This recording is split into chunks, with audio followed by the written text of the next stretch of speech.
आप सबका हमारे चैनल ज्ञान द ट्रेजर पर स्वागत है। इस वीडियो में हम आपको बताने जा रहे हैं संजीवनी बूटी के बारे में। आयुर्वेद में संजीवनी बूटी का बहुत बड़ा महत्व है और उसके रहस्यों के बारे में हम आपको इस वीडियो में बताने जा रहे हैं।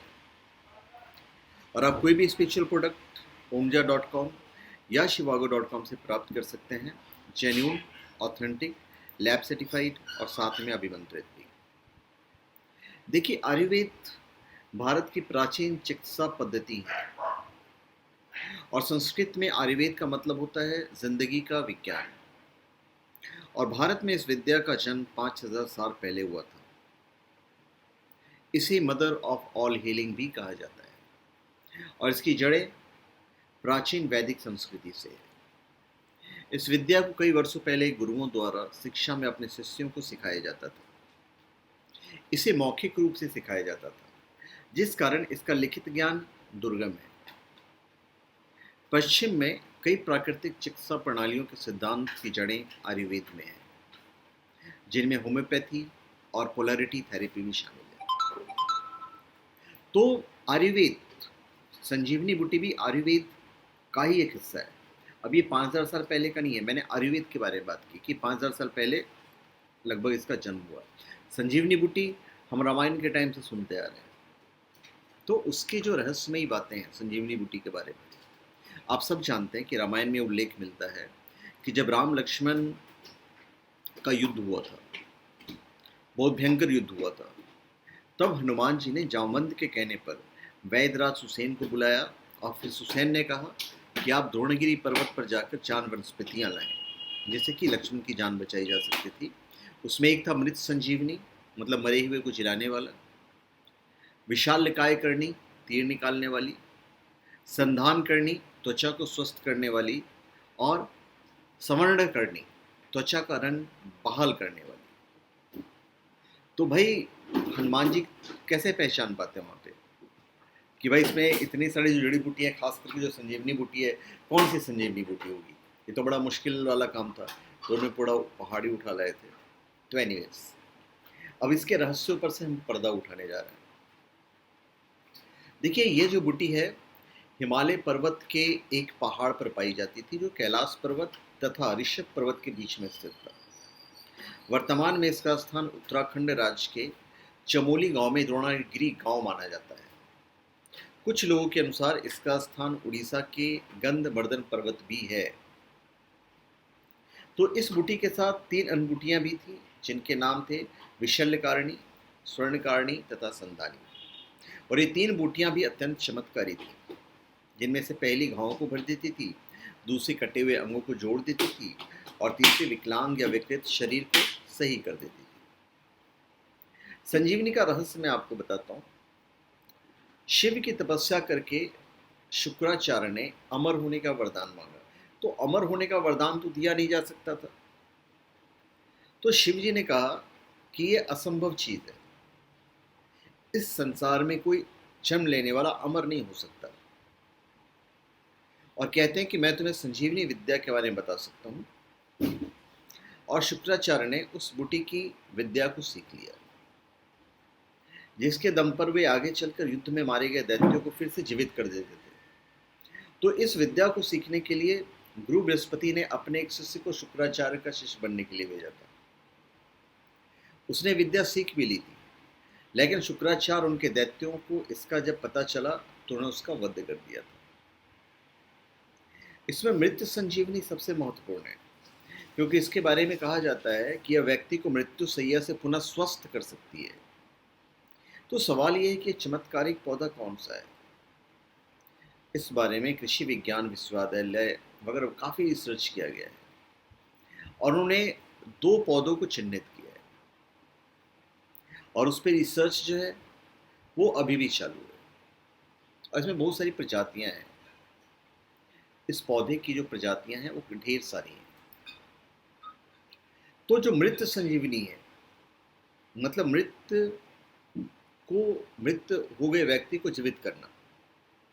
तो मृत संजीवनी बूटी में इतनी ज़्यादा शक्ति थी कि यदि कोई व्यक्ति बुरी तरह से घायल हो या उसके प्राण निकलने ही वाले हों और उस समय उसे ये बूटी मिल जाए तो उसके प्राण बचाए जा सकते थे।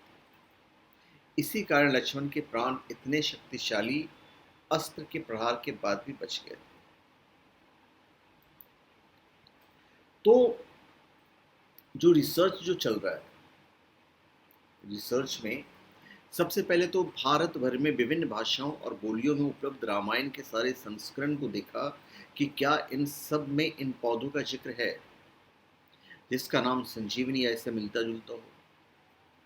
तो 80 भाषाओं और बोलियों में अधिकांश भारतीय पौधे के बोलचाल के नामों की खोज की और उन्हें संजीवनी या उसके पर्यायवाची शब्दों को या मिलते जुलते शब्दों की खोज की और खोज में 17 प्रजातियों के नाम सामने आए। जब विभिन्न भाषाओं में इन शब्दों के उपयोग की तुलना की गई तो मात्र 6 प्रजातियां शेष रह गई हैं और इन 6 में से भी 3 प्रजातियां ऐसी थी जो संजीवनी या उससे मिलते जुलते शब्द से सर्वाधिक बार और सबसे ज़्यादा एक रूपता में मेल खाती थी और ये थी क्रेसा क्रेटिका, सिलिजेनिला ब्रायोप्टेरिस और डेस्मोट्राइकम फिम्ब्रिकेटा।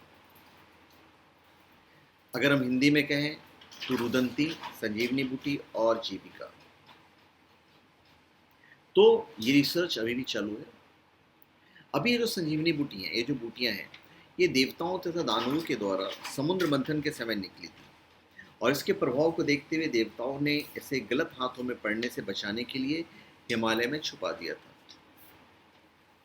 ये माना जाता है।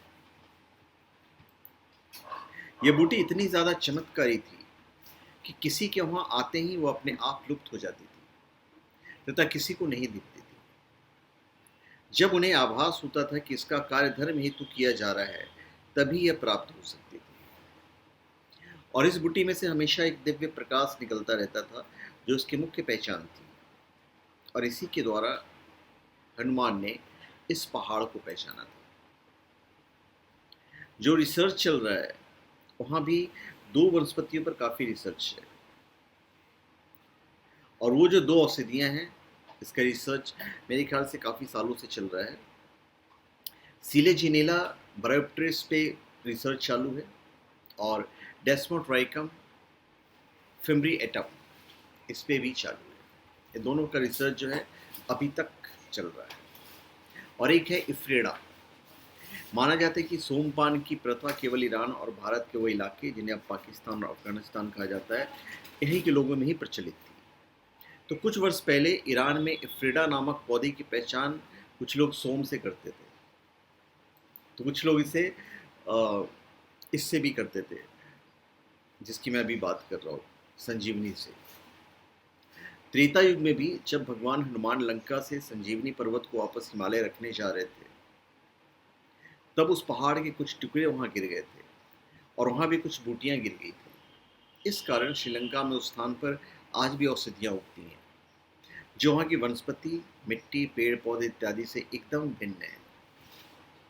कहते कि संजीवनी विद्या का ज्ञान, जैसा कि मैंने आपको बताया, दैत्यों को गुरु शुक्राचार्य ने भगवान शिव से सीख लिया था।